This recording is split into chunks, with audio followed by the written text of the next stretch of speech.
Good morning, welcome. Glad to have you here today. As always, I'd like you to check out the links in the show description. Please take advantage of my Venmo or PayPal account to leave me a tip for today's show. And also, if you haven't subscribed to my YouTube channel, please do so. If you haven't connected with me we're on Facebook, please do so. And if you haven't visited my Patreon page to check that out, please do so. I want to welcome a couple of new patrons over there, and thank you very much for signing up for that. So today's show is called What Makes an Organ an Organ? And it's one of those weird little topics where if you talk to, as I said in the description, a bunch of different people, you'll get a bunch of different answers because there's actually a bunch of different instruments we call an organ. And so we have a lot of, it's not really confusion, just a lot of discrepancies of opinion. And so we're going to take a fun look at that today. I'm going to share some humorous anecdotes about my experience with organ technology and these differing opinions on what's right and what's wrong. And we're going to have an all-around good time as usual. And as always, let's start with a little music by the great Johann Sebastian Bach.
Oh, sure. Okay, so someone has asked, what is the make and model of the organ that I am playing? Well, it is a Rogers 825. It's from the mid-1980s. It is an analog technology organ, and that's one of the things we're going to be talking about this week and next week in this little two-parter about what makes an organ. So thank you for that question. It is perfect for today's show. I'll be talking a little bit about this as we go along. So, what makes an organ an organ? Well, most of us have seen a pipe organ in some form or another. We've seen an electronic organ in some form or another. We've seen a rock band with a keyboard player playing a Hammond B3, which is called an organ. We may have even seen a little spin-it easy play organ from the 70s at grandma's house or something. You might have even experienced a reed organ, which you pump the air with your feet, and it has a little single keyboard, and all of those things are called an organ. But what really is an organ is not like perfectly agreed upon, even among organists and organ builders. And I've had some interesting and fun experiences with this fact over the years. And so let's talk about what I think is kind of the basic requirement for calling an instrument an organ, and then we'll kind of go into how that's evolved and what some of the disagreements are and that kind of thing. So, okay, so I'll stay here with what I'm calling now my concert shot, so that you can see everything that I'm doing here. So here we have, yeah, for now, yeah. We have two keyboards. We have a pedal clavier or pedal board. We have also push buttons which allow us to set up stop combinations. What are stops? Well, simply put, those are the various sounds that the organ makes. So we have a stop called a roar flute, a stop called a principal, and then we have a bunch of variations on that. We have a different flute and a different kind of principal.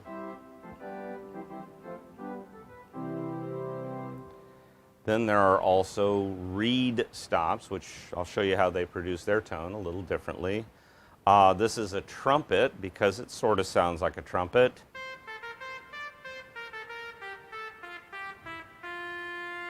An oboe.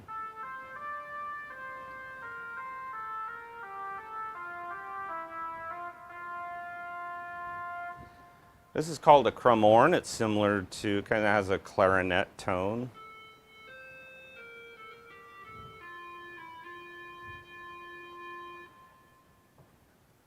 So we have a variety of sounds, but we also play those sounds at different pitches.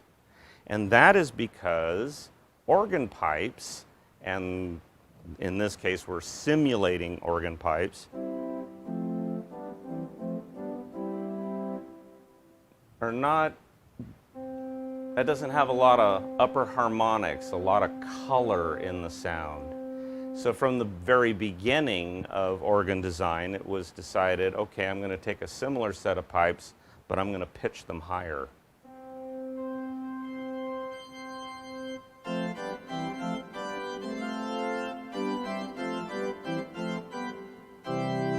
And that's more the sound we associate with an organ when we have a bunch of sounds working together. Now the way that works, and that's an interesting little thing, so here we have concert pitch. This is middle C. It's the same note you would have on the piano. Then we have that same voice pitched an octave higher, then an octave higher from there, and then we have a cluster of tones called a mixture. Those are all the same tone color but at different pitches, and the purpose of that is to give us different colors within that tone.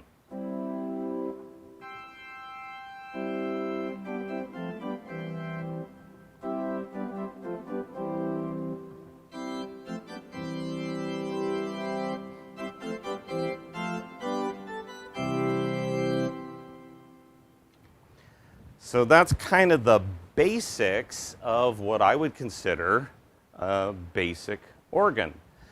So how does this go together, though? So let's take a look here. This is a set of pipes from within an organ, and you'll notice that you have different shapes and sizes and colors and materials and all of that good stuff going on. And each of those sets of pipes is arranged in kind of a row, and that's called a rank. Each rank is a different color, as I showed you on the keyboard. And so you build pipes of different shapes and sizes to get different tone colors. This illustration shows kind of the basic relative shape and size. If you change the how wide a pipe is compared to its length, you get a different tone. If you put different caps and things on top of it, you get a different tone still. If you make them out of wood, you get a different tone. And then over to the right, starting with number 13, of course, you have reed pipes, which do something completely different. So I brought in here with me, we've got some real organ pipes, and these are of the same species, as we would say. These are the rar flute or chimney flute because of the tube on top. Now, this pipe plays a low note and this pipe plays a higher note. And so what happens here is that the proportions of these two pipes are the same, but this one is smaller to produce a higher pitch. And the length of the pipe has to be cut in half every 12 notes, and the diameter of the pipe, in order to maintain a consistent tone going all the way up, has to be cut in half every 17 notes. And so it's a very scientific process in building these things. If you take any dimension of this, like make it thinner or fatter relative to its length, change the width of the mouth, this part here, all of that will change the character of the tone. So here is what the rar flute sounds like. And if we take and build a similar pipe, but we do it out of wood, get a little bit different sound.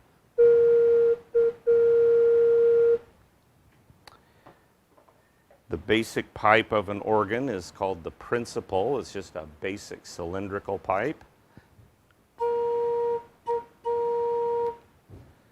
But if I take that and let's say we'll taper it and make the mouth a little narrower relative to its diameter, now we get a different tone.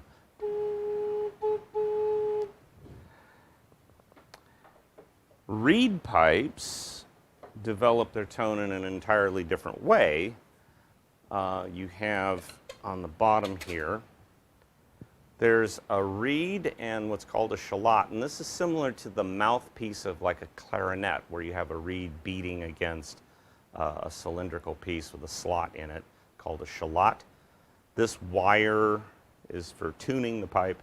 And then that reed makes a buzzing sound, and then that buzzing sound is shaped by the shape of this resonator. And that's more or less a trumpet pipe. Well, some of the history of how the organ developed actually goes back to ancient Greece. Now, this is a drawing showing what this instrument, how it might have worked. It's called a hydraulis, and you notice it does have pipes on the top that we believe are similar to modern present-day organ pipes. But it has this tank of water involved here. We only really know of this instrument from artwork and some writings that have been preserved. But we're not entirely certain how it all worked and went together. This drawing just kind of shows a conception of what might have been going on. The water is most likely was used to regulate the air pressure. And in this particular configuration, that would have worked quite well. And that would have led to the name hydraulis. It's very vague in the middle there where it's showing the valve and the pipes and how that might have lined up. There obviously was some kind of mechanism for turning on and off the pipes so you could maybe play a tune on it. But this would have to be called a proto-organ. It's not really an organ. It's more a mechanical pan flute, if you will. And it would be a couple thousand years before we would get to something that you and I would recognize as an organ. But the hydraulis points out, and the idea that the water was used for regulating the wind pressure, points out an interesting fact about organ pipes. They are binary. They are on or off, and that is because the wind pressure sounding the pipe has to be absolutely rock steady. If you alter the wind pressure, what happens is that the pipe's pitch, the note that it's playing, changes radically, but the loudness of the pipe hardly changes at all. So we'll do that.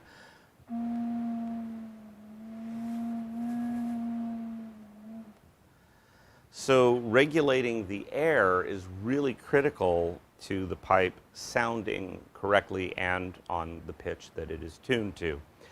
Now, I pointed out this fact about 20 years ago. I did an organ tour here in town, and I did kind of this similar presentation. The very first stop we stopped at this little church, had a pretty basic little pipe organ, and I was just giving a talk about how does the organ work, and I pointed out the fact that the organ pipes speak at a fixed loudness, and that there's no touch sensitivity to the keyboard. You press the keys, the pipes that you've asked for come on, you let go of the key, they shut off. It's not like a piano where you have touch sensitivity.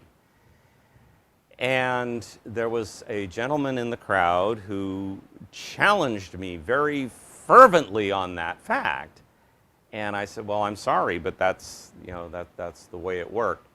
For the rest of the day, at every stop we made, different people gave little different talks, and he raised his hand and asked the question, Tony said, you can't change the loudness of an organ pipe. And they all said, yeah, that's true. You have to set that and leave it. And, well, how do they control the loudness? Well, there's swell shutters. You put the pipes in a box and use shutters to open and close. And so that's all you can do. It's a binary instrument. Next stop, he asked the same question. Next stop, he asked the same question. And I think by the end of the day, he was convinced that there was a great organist conspiracy to lie to the public about the nature of organ pipes.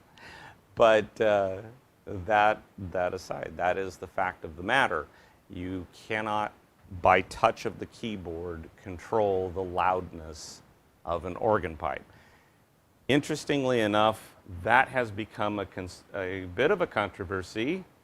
If we go to the Renaissance and we see the first organs that would really look like an organ to us, and later the Baroque era where we would have this system. This illustration is showing the mechanism for a tracker organ. And in a tracker organ, you have a direct linkage that can be fairly complicated between the key and at the top of the drawing underneath the pipe illustrations, you see what's called a pallet. That's the valve that opens up. So how this works, the key goes down, the tracker mechanism opens the valve palate, air is allowed into a note channel. So all of the pipes from all of the ranks that are on whatever note that is, let's just say it's middle C for sake of argument, and all of those pipes now have air available. But as I showed you before, if I'm playing the organ, I can select which sound or which rank of pipes is going to play.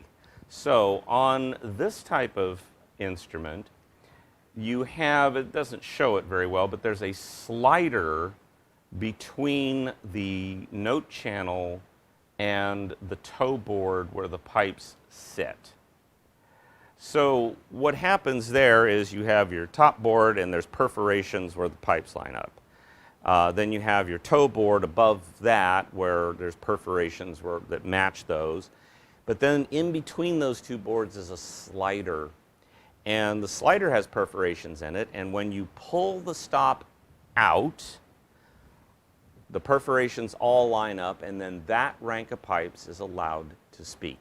When I push the stop in and stop the rank, then the perforations don't line up, and that set of pipes is not allowed to speak. And that's where the term stop comes from.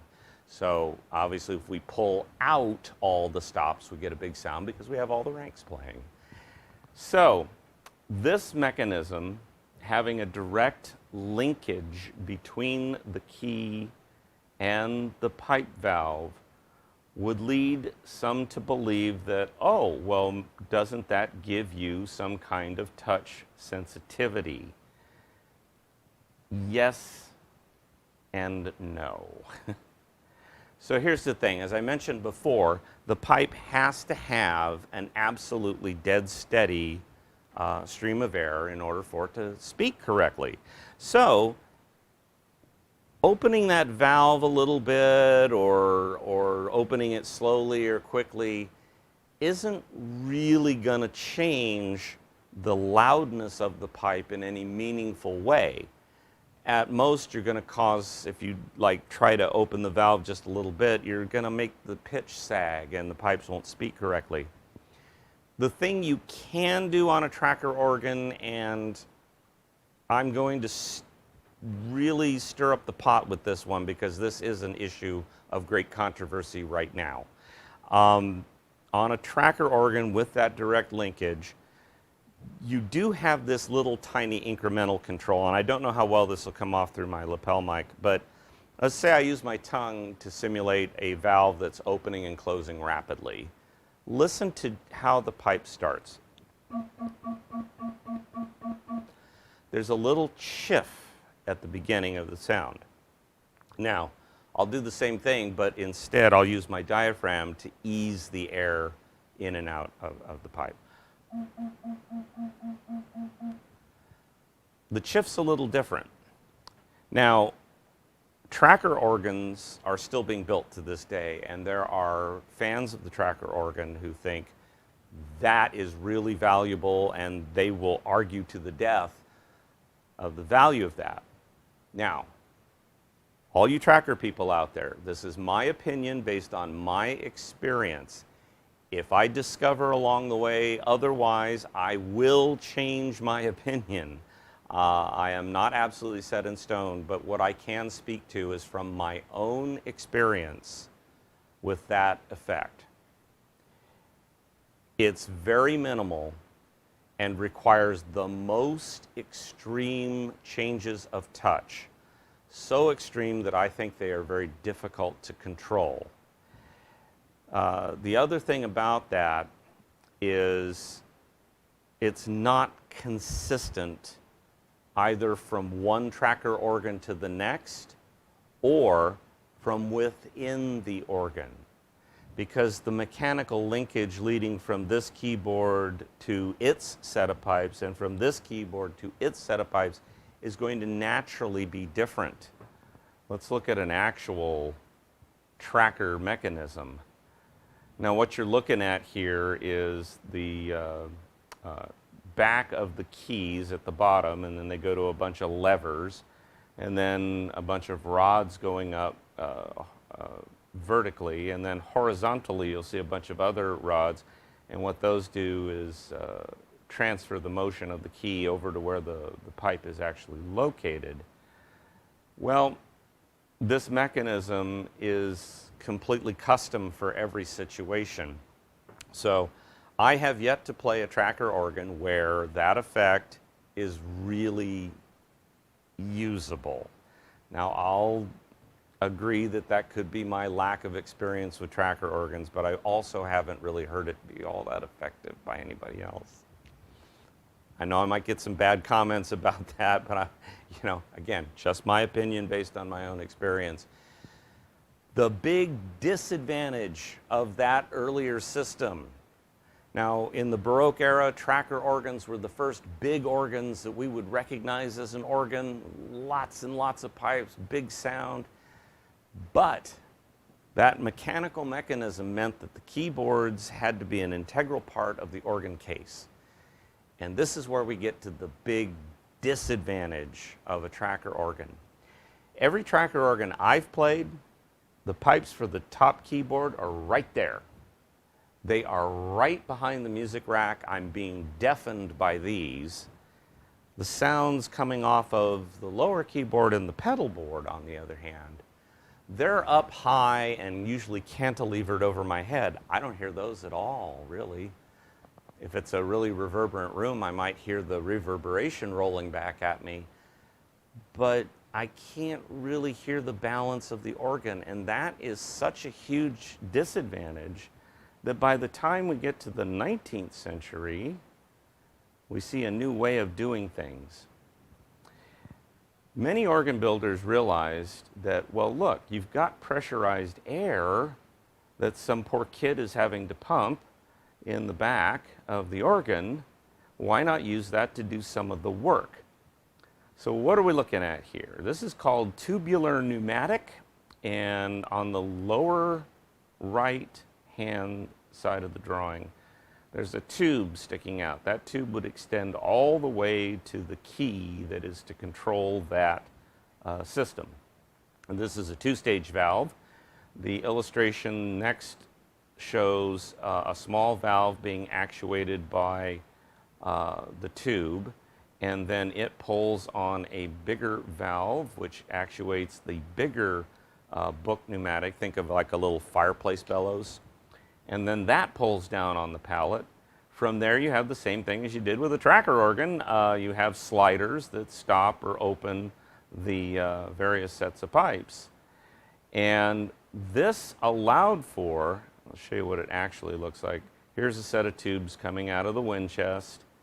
Each of these corresponds to a note, and then the big bundle over on the left bottom there is probably a good 8 to 10 inches in diameter, and that goes over to the console, and each of those tubes is attached to a specific key on the console to open that up. So the way this was set up, you then had an actual console, a box like this where the keys and stop controls were located, and it could be set back away from the organ case. Between the console and the organ case would be a raised floor, and all of those tubes would extend on into there. So we now have a little bit more sophisticated system. It allows the console to be pulled back. Now the organist can actually hear the balance of the instrument for the first time. Almost simultaneous with the development of tubular pneumatic were the early experiments in using electricity. Somebody realized, okay, we've got the pressurized air now working both the pipes and the valves. Instead of using a tube to trigger the pneumatic event, why not use an electromagnet to trigger the pneumatic event? And this shows a pretty typical pneumatic system. You have what's called a chest magnet over on the left there, and it trips a book pneumatic. Again, think of one of those fireplace bellows. that is labeled a relay here.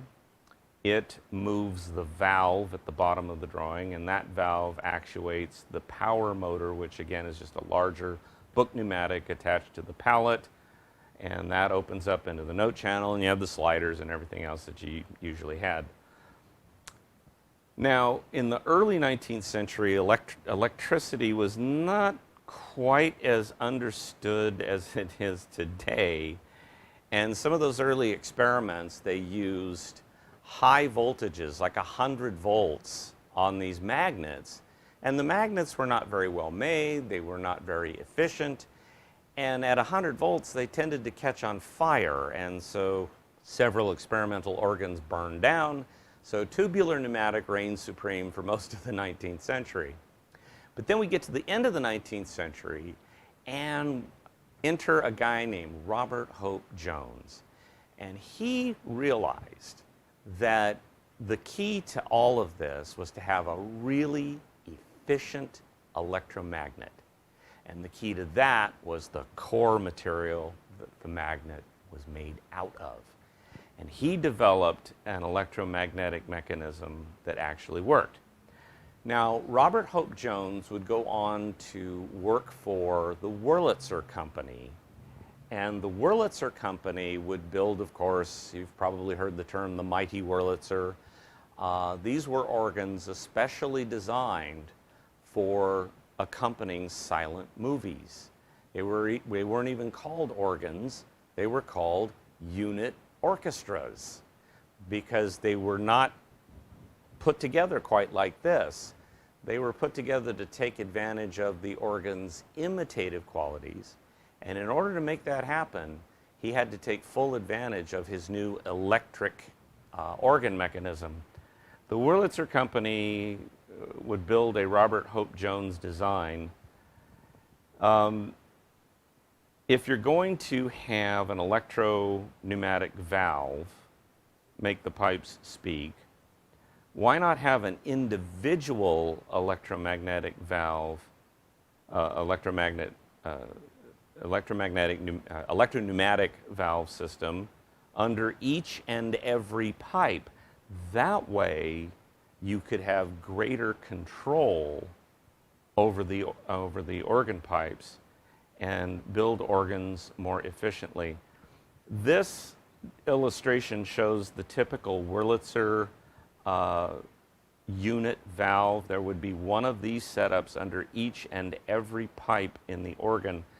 So if you're from Fresno or you had such a place in your hometown, the Pizza and Pipes was what ours was called, and you saw, well, in the case of the Pizza and Pipes organ, it was 1,500 pipes. So you had 1,500 of these valve systems. These were complicated, but oddly enough, they were very fast, and they were extremely rugged and extremely reliable. And it allowed for the organ to be unified, which the simplest explanation of that is that I can have a set of pipes not just speak from one keyboard, but perhaps from both keyboards, or from a keyboard and the pedal board, or have a set of pipes that speaks throughout the whole organ, or at different pitches, or whatever you want to do. Because once you have an individual electrically actuated valve, you can do things like that. So that is kind of the history of how the pipe organ developed. And really it all comes down to the mechanism that transfers the motion of the keys over to the valves that allow the pipes to speak. With electrically actuated valves, we can build organs of infinite size. We can build organs that are unit or straight, and I'll explain what that all means in next week's show. All of this would lead to the development of the electronic organ. Now, another interesting thing about Robert Hope Jones, he predicted in the late 19th century that the day was coming when an all-electric organ would be built. And this is an all-electric organ, and it simulates the sounds of a pipe organ. And he predicted this easily 50 plus years before it actually happened. And that would be the innovation of a guy named Lawrence Hammond, who invented the tone wheel organ, the first all-electric organ. And that is when the controversy over what is an organ really took off. So in part 2, come back next week, we'll talk a little more about how the organ has evolved beyond the pipe organ, and how the pipe organ, however, has remained the gold standard of organs and the measure of all electronic organs. So there you have it, the basics of the organ. So let's have some more music to round out our day. Again, the music of Johann Sebastian Bach. This is a little longer piece. It is the Prelude and Fugue in E-flat major. And in actual fact, this was not written for the organ. It was written for an instrument that was basically a 2-manual and pedal clavichord. And but it really, I think it really comes off well on the organ. So let's have some music.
Thank you all again for joining me today. I really appreciate it.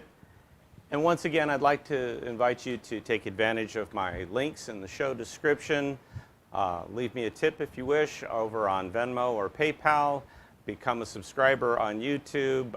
Like my Facebook artist page. Take a look at my Patreon page. Become a Patreon if you so choose to. All good stuff. Now, next week, we're going to talk about the organ in the 20th century and the invention of electronic organs and the controversy around that. We'll have some more fun stories and just great information to share with you. And always great music. So see you next week. Thanks again.